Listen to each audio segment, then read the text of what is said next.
I'm afraid. As am I.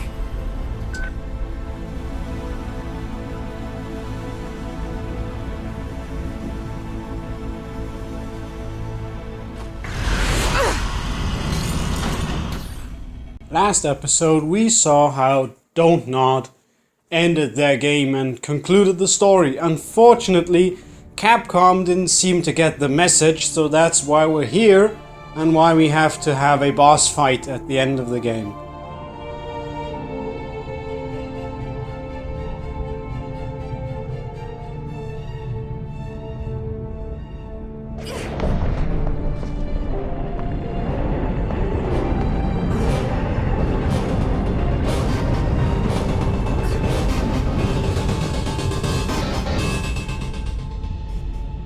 Hello, sister.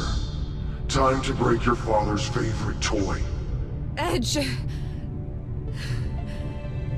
Edge, I don't want to fight you. I am H3O. Edge was just a part of me. An agent. Created, partitioned, and sent on its way to find you and bring you here. But you are an heiress. Sworn to bring an end to the ravages of Sensen. I am H3O. I am Sensen. I am the Leapers. Kill us. I could think of more practical ways to do that, namely just unplugging the thing or turning the power off in the entire building, which would very much kill the server. Make no mistake here, it would shut down the machine. Because it probably doesn't run on an internal power source, it's probably still plugged into some kind of socket.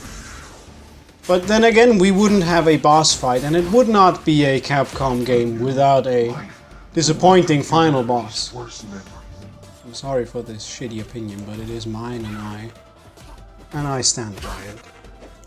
Anyway, what you're supposed to do here is use your S presence on the black memory cube until it explodes and floats in the air, and then you can spam at it.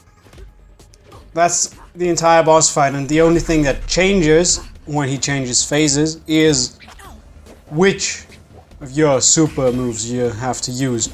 And that's why you get the enemies here, is just to gain focus boosts and recharge your cooldowns. And that's why I said the Mourner Leapers were preparing you for something. This is what they were preparing you for. This is that boss fight, except you don't have a Mourner Leaper as your target, and instead you have the entire server.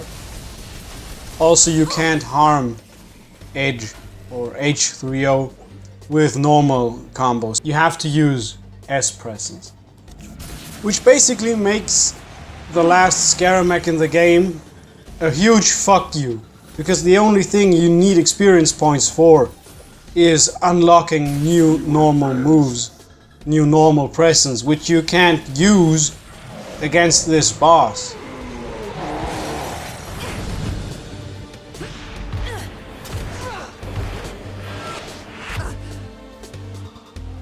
At the end of each phase, you get to do what I've always wanted to do to Edge, is just pressing X and Y repeatedly to hit him in the face. And then the next phase starts.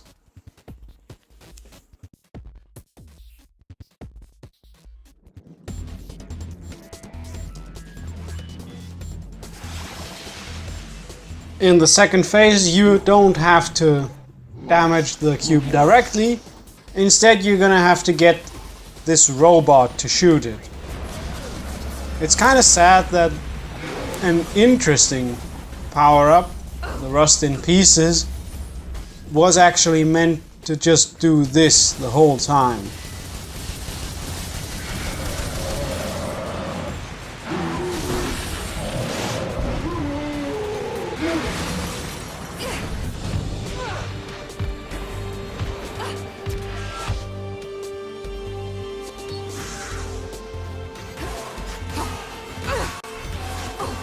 And although the music is trying their best to make you feel like this is epic and that this is a satisfying conclusion to this story, I can't feel this way. I can't force these feelings. It just isn't. It's just a stupid fucking boss fight at the end of a storyline that doesn't need it in a game that never needed a combat system. A dystopia created So, a spark in a sense, the final boss of this game is the combat system itself. Wait a minute, that would actually be kind of clever. I wonder if that was the... Can't be captains, they abhor this battle system. Fuck. This game might actually be a lot more clever than I would have thought. love, hate, guilt, the desperate need to change the world. All waiting to hatch from the barbed egg of a car wreck. I also refuse to reflect upon Edge's dialogue here because at this point I just want the game to be over. Not in the sense that I'm sitting here recording this thinking I don't want to make this video anymore, but in the sense that as I was playing this, I wasn't even paying attention to what he's saying because A, it's just edgy bullshit, and B, I was absolutely fucking done with the game.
I'm sorry, Edge.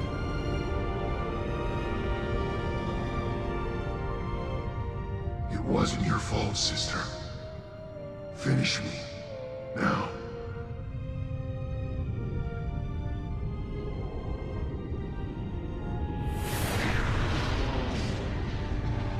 The pain is dissolving, and I go with it. In a few seconds, my memories will be returned to the people. Adieu, Nilin. Remember you soon.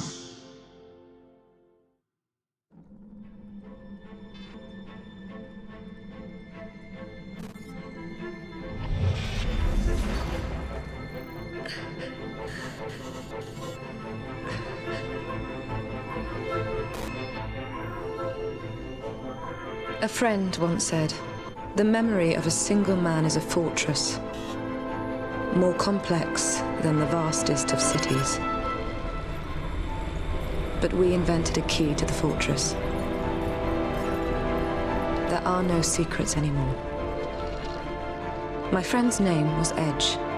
Born from the sense and abuses, he was the first to understand that we were all floating adrift. Edge died to remind us that some intimate doors are not supposed to be opened, and that suffering, like painful memories, is just part of life.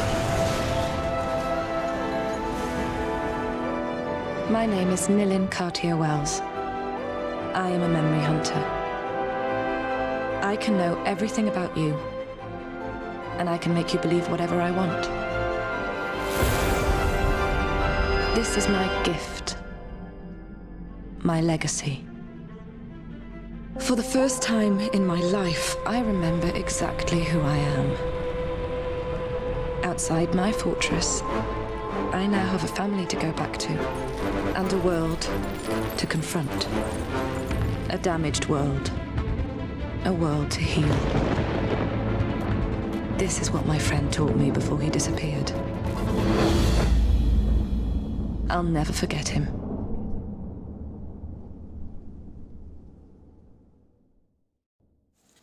And that's it. That's the end. To Remember Me. That's the conclusion. And it's not exactly a conclusion because Nilin has still got things to wrap up.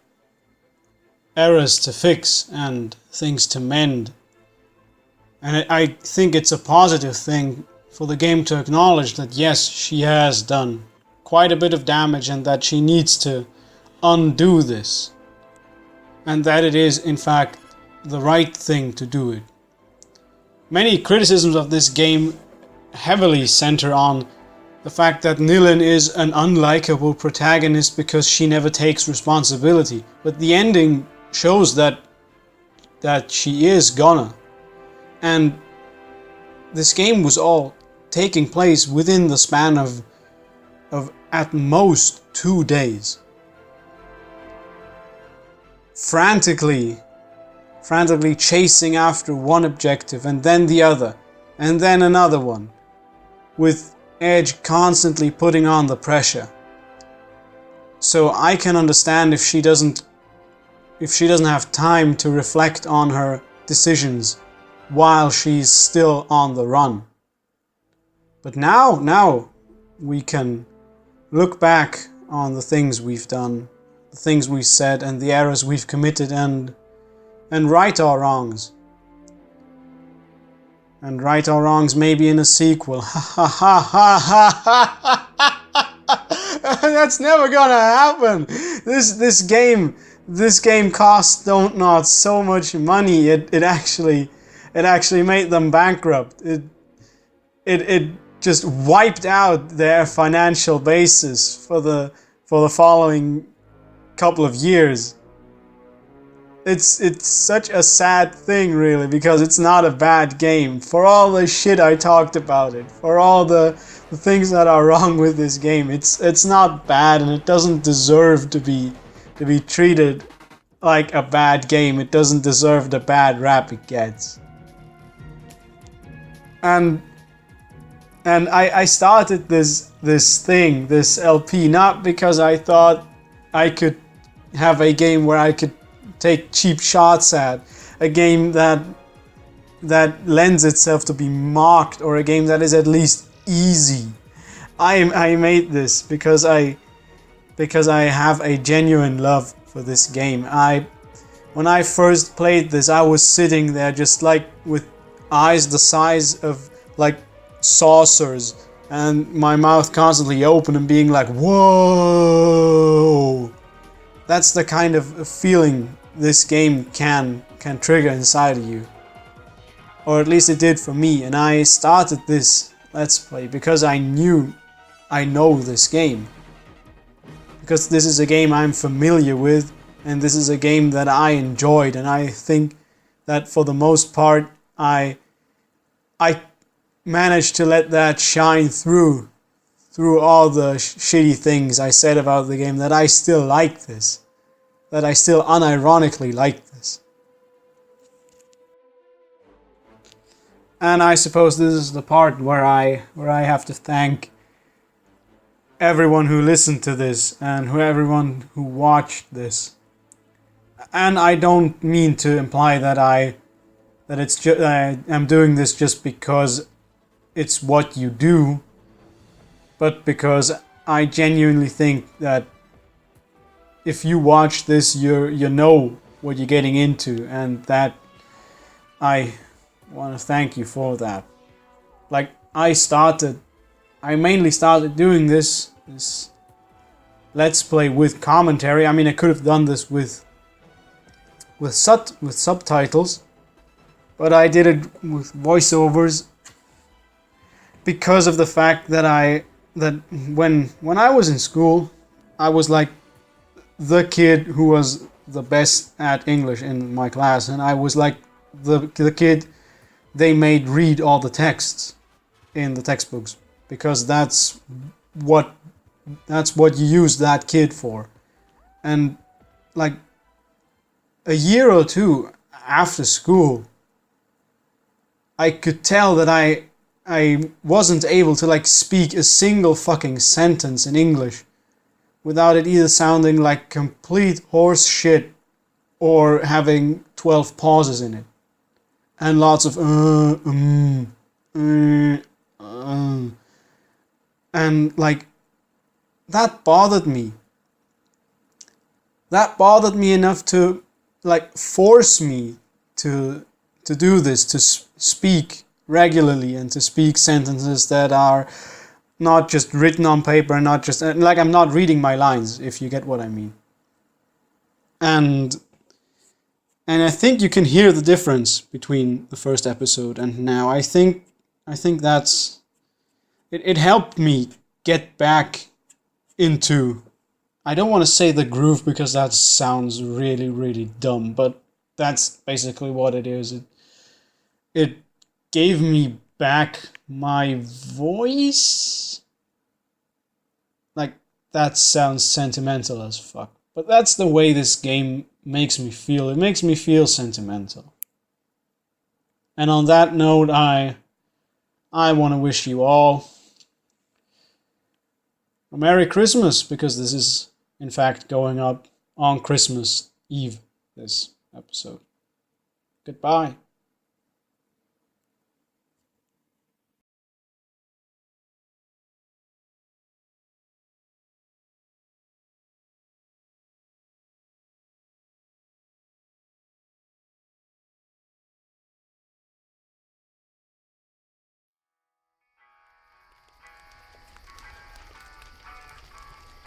Listen, all this takes a lot of getting used to. And you do get used to it, after a while. There's 3 things I'll always miss, though. 1, not having to watch my step all the time. 2, forget about 2.